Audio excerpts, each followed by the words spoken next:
Hello guys and welcome back to my channel. Today I'm going to check the RekonFPV Rekon 4, a smaller and lighter version of the recently released Rekon 5. In this video I'm going to quickly go over its features and specs, point out the differences between the Rekon 4 and the Rekon 5, show you how to set it up, and check how long and how far it can fly using a 3000 mAh 4S lithium-ion battery. First of all, just like the Rekon 5, the Rekon 4 is available in both analog and digital versions and with multiple radio receiver options.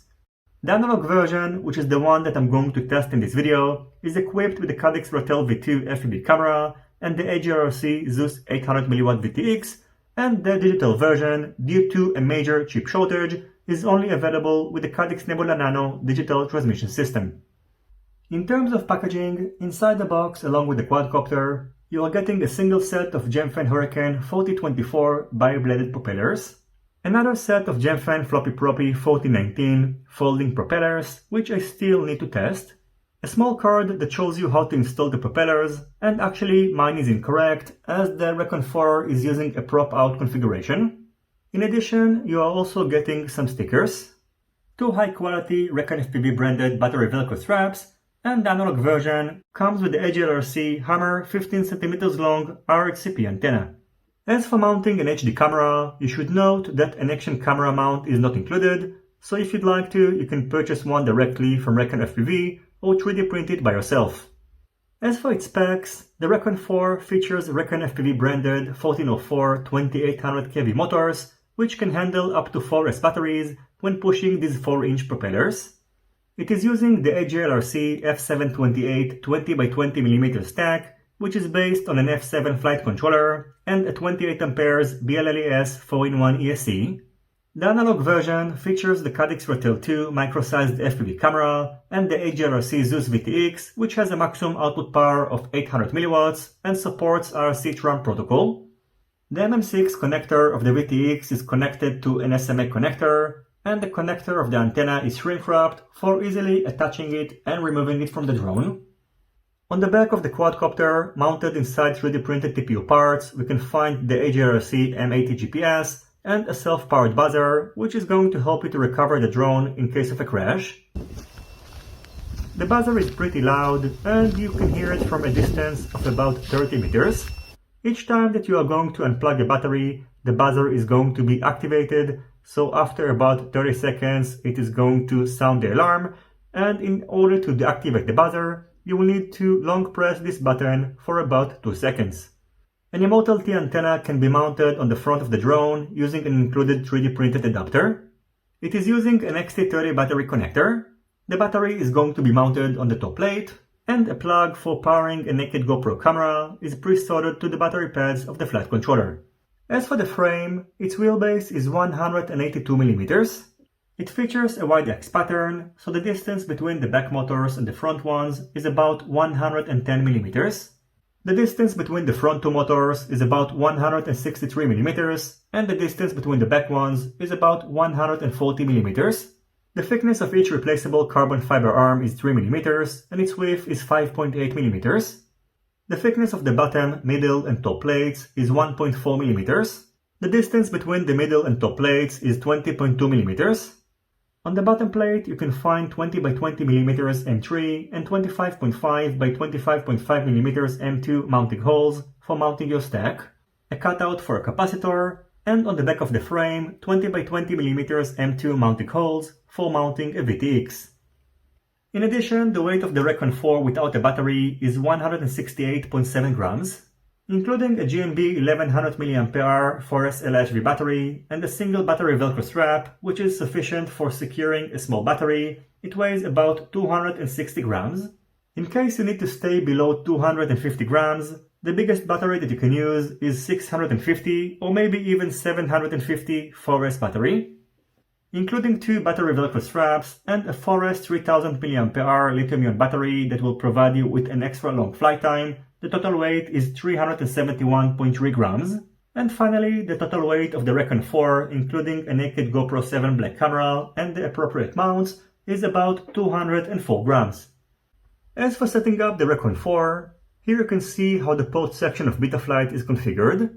The radio receiver is connected to UART1, the GPS is connected to UART2, the VTX is connected to UART3, and in case you have the BLL832 version, the ESC sensor is connected to UART6. Under the configuration tab, as you can see, the motor direction is reversed, and you need to pay attention to it when installing the propellers. Since my review unit is using a BLL832 4-in-1 ESC, bidirectional D-shot switch is enabled. However, the production version is using a BLLES 4-in-1 ESC due to the global computer chip shortage. In addition, the maximum arm angle is set out of the box to 180 degrees. Here you can see how the GPS is configured. By default, the telemetry switch is disabled, and I recommend to enable it in case you are using a radio receiver that supports it. By enabling expert mode, you'll be able to access the different failsafe options. The GPS rescue option is pre-selected for you, however, you should pay attention that LR arming without fix is enabled as well, so in case you are going to arm the Rekon4 without a GPS fix, the GPS rescue feature is not going to be available. Just as a reminder, I have a separate guide that explains the different Betaflight GPS rescue feature options, and I recommend to check it out in case you are not familiar with this feature. Next, under the PID tuning tab, we can find the PID, red profile, and filter settings. The Rekon4 is pre-tuned for you, and in case you change something and you would like to revert to the original settings, you can check out the dump file, which is included in the description box down below. Under the receiver tab, you should make sure that all the sticks and switches of your radio controller are working properly after binding it with the radio receiver. You should note that the RSSI channel on my version was enabled, and you will need to disable it in case you are using a Crossfire or an R9 receiver in order to display properly the RSSI on the OSD. Here you can see how I configured the flight modes and the OSD elements, and of course you can adjust them according to your preference. And finally, in case you've got the analog version, you should pay attention that on my version the VTX table wasn't configured properly, so the output power values were incorrect. Of course, I reported this issue back to HGLRC, and hopefully this issue is going to be resolved on the production version. However, I recommend to double check the output power values, and in case they are different than the values that I'm currently showing you, I recommend to use the VTX table, which is included down below. Here you can see the Rekon4 next to the digital version of the Rekon5. Both quadcopters are using the same stack, and the analog version of the Rekon5 is using the same FPV system of the Rekon4. So basically the two main differences between these setups are the motors and frame. The Rekon4 is about 60 grams lighter than the Rekon5, and according to my experience, the Rekon4 features a more efficient setup than the Rekon5, so it is going to provide you with a longer flight time and will get you farther when using the same lithium-ion battery. However, the Rekon5 features a more powerful setup, which is very much needed, especially when carrying a full-sized action camera. Overall, after testing out the Rekon4, I can tell you that in my opinion, Dave C got it right again, as the Rekon4 features a great combination of performance, agility, and long-range capabilities. Using an 1100 mAh Forest LSV battery, the Rekon4 is going to provide you with very nice freestyle capabilities, and you can expect between 5 to 10 minutes of flight time depending on how you fly. Using this battery in conjunction with an onboard naked GoPro camera, you can expect between 5 to 8 minutes of flight time, of course again depending on how you fly, and in my experience the acrobatic performance was still great.